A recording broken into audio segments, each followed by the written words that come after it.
JKR അക്കാഡമിയിലേക്ക് എല്ലാവർക്കും ഒരിക്കൽ കൂടി സ്വാഗതം. ആദ്യം തന്നെ റിക്വസ്റ്റ് ഉണ്ട്, നിങ്ങൾ ആദ്യമായിട്ടാണ് ഈ ചാനൽ കാണുന്നതെങ്കിലോ ഇതുവരെ സബ്സ്ക്രൈബ് ചെയ്തിട്ടില്ല എങ്കിലോ ഇന്ന് തന്നെ സബ്സ്ക്രൈബ് ചെയ്യുക. അതോടൊപ്പം തന്നെ ബെൽ ബട്ടണിൽ ക്ലിക്ക് ചെയ്താൽ മാത്രമേ ഞാൻ ക്ലാസ്സുകൾ അപ്പോൾ തന്നെ നിങ്ങൾക്ക് നോട്ടിഫിക്കേഷനിൽ ലഭ്യമാവുകയുള്ളൂ. അങ്ങനെ ഉദ്യോഗാർത്ഥികളെല്ലാം തന്നെ വളരെ പ്രതീക്ഷയോടെ കാത്തിരുന്ന LD ടൈപ്പിസ്റ്റിന്റെ വിജ്ഞാപനം പ്രസിദ്ധീകരിച്ചിട്ടുണ്ട്. ഗുരുവായൂർ ദേവസ്വത്തിൽ LD ടൈപ്പിസ്റ്റ് തസ്തികയിൽ നിലവിലുള്ള 2 ഒഴിവിലേക്ക് നിയമിക്കപ്പെടുന്നതിന് ദൈവത്തിലും ക്ഷേത്രാചാരങ്ങളിലും വിശ്വാസമുള്ള നിശ്ചിത യോഗ്യതയുള്ള ഹിന്ദുമതത്തിൽപ്പെട്ട ഉദ്യോഗാർത്ഥികളിൽ നിന്നും അപേക്ഷ ക്ഷണിക്കുന്നു. കേരള ദേവസ്വം റിക്രൂട്ട്മെന്റ് ബോർഡിന്റെ ഔദ്യോഗിക വെബ്സൈറ്റായ www.kdrb.kerala.gov.in ലൂടെ ഒറ്റത്തവണ രജിസ്ട്രേഷൻ നടത്തിയ ശേഷം ഓൺലൈനായി സമർപ്പിക്കുന്ന അപേക്ഷകൾ മാത്രമേ സ്വീകരിക്കപ്പെടുകയുള്ളൂ. ഇതിനോടകം രജിസ്ട്രേഷൻ ചെയ്തിട്ടുള്ള ഉദ്യോഗാർത്ഥികൾക്ക് അവരുടെ പ്രൊഫൈൽ വഴി അപേക്ഷിക്കാവുന്നതാണ്. അപ്പോൾ കാറ്റഗറി നമ്പർ 11/2025 ആണ്. തസ്തികയുടെ പേര് LD ടൈപ്പിസ്റ്റ്. ദേവസ്വം ബോർഡിന്റെ പേര് ഗുരുവായൂർ ദേവസ്വമാണ്. അതിന്റെ ശമ്പള സ്കെയില് 26,500, 60,700 ആണ് ശമ്പള സ്കെയിൽ വരുന്നത്. വിദ്യാഭ്യാസ യോഗ്യത എന്ന് പറയുന്നത് SSLC അല്ലെങ്കിൽ തത്തുല്യം.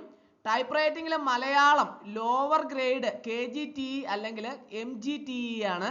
അതുപോലെ തന്നെ ടൈപ്പ് റൈറ്റിംഗിൽ ഇംഗ്ലീഷ് ഹയർ ഗ്രേഡ് സർട്ടിഫിക്കറ്റ് അല്ലെങ്കിൽ തത്തുല്യം. ഒഴിവുകളുടെ എണ്ണം 2 എണ്ണമാണ്.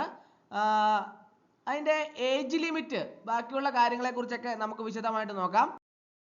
നിയമന രീതി നേരിട്ടുള്ള നിയമനമാണ്. പ്രായപരിധി 18 to 36 ആണ്. ഉദ്യോഗാർത്ഥികൾ 1/1/2007 2/1/1989 ഇടയിൽ ജനിച്ചവരായിരിക്കണം. OBC-കാർക്കും SC/ST-കാർക്കും അവരുടേതായ വയസ്സിളവ് ലഭിക്കുന്നതാണ്. OBC-കാർക്ക് 3 വർഷവും SC/ST-കാർക്ക് 5 വർഷവും വയസ്സിളവ് ലഭിക്കുന്നതാണ്.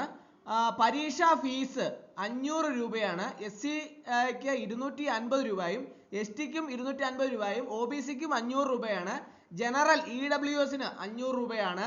കേരള ദേവസ്വം റിക്രൂട്ട്മെന്റ് ബോർഡിന്റെ അപേക്ഷ സമർപ്പിക്കുന്നതിനുള്ള വെബ് പോർട്ടലിൽ പേയ്മെന്റ് ഗേറ്റ്വേ വഴി ഓൺലൈനായി തുക അടയ്ക്കേണ്ടതാണ്.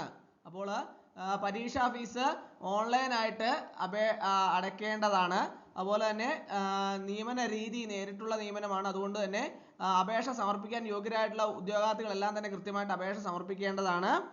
ഇനി ഇതിന്റെ അപേക്ഷ സ്വീകരിക്കുന്ന അവസാന തീയതി 28/4/2025 അർദ്ധരാത്രി 12 മണി വരെയാണ് അപേക്ഷ സമർപ്പിക്കാവുന്നത്. അപേക്ഷ സമർപ്പിക്കേണ്ട മേൽവിലാസം ഒരിക്കൽ കൂടി പറയുകയാണ്. www.kdrb.kerala.gov.in എന്ന വെബ്സൈറ്റിൽ നിങ്ങൾക്ക് രജിസ്റ്റർ ചെയ്ത് അപേക്ഷ സമർപ്പിക്കേണ്ടതാണ്. ഓൾറെഡി രജിസ്റ്റർ ചെയ്തിട്ടുള്ള ഉദ്യോഗാർത്ഥികൾക്ക് പ്രൊഫൈൽ വഴി അപേക്ഷ സമർപ്പിക്കാവുന്നതാണ്. അപ്പോൾ ഇന്നത്തെ ക്ലാസ് എല്ലാവർക്കും ഇഷ്ടമായെന്ന് വിചാരിക്കുന്നു. ഒരിക്കൽ കൂടി എന്ന് പറഞ്ഞ് നിർത്തട്ടെ. നന്ദി, നമസ്കാരം.